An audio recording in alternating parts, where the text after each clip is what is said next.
मुल्क भर में महंगाई ने अवाम की कमर तोड़ डाली है। नवाब शाह में खुद साख्ता ट्रेड्स यूनियन ने फर्जी नरखनामा बना डाला। ज़ुहैब इकबाल की रिपोर्ट।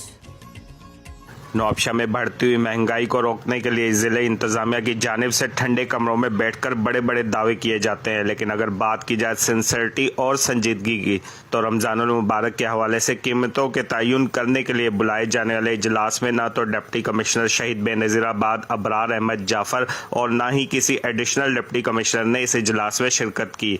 एक तरफ तो गरीब आवाम के नाजायज़ मुनाफाखोरी ने कमर तोड़ डाली है, तो दूसरी जानिब असिस्टेंट कमिश्नर्स ने खुद साख्ता ट्रेड यूनियंस के साथ बैठकर फर्जी रेट लिस्ट बना डाली। लिस्ट में मौजूद पहले नंबर पर दाल मूंग का रेट 155 रुपये तय किया गया, जबकि मार्केट में दाल मूंग 140 रुपये में बाआसानी दस्तियाब है। प्राइस कंट्रोल एक्ट 1977 के तहत ये इख्तियारात डिप्टी कमिश्नर के पास है। बाला अफसरान की गैर संजीदगी पर आवाम नाला नजर आती है। हालत तो ये है कि अभी रमजान शरीफ आया नहीं है और डीसी साहब की तरफ से 150 रुपए 150 रुपए अपनी मनमानियों के रेट लगाए हुए हैं। जरूरत इस अमर की है कि तमाम डिपार्टमेंट्स बशमूल लॉ एनफोर्समेंट एजेंसीज को आवाम को रिलीफ पहुंचाने के लिए एक साथ एक टेबल पर बैठना होगा।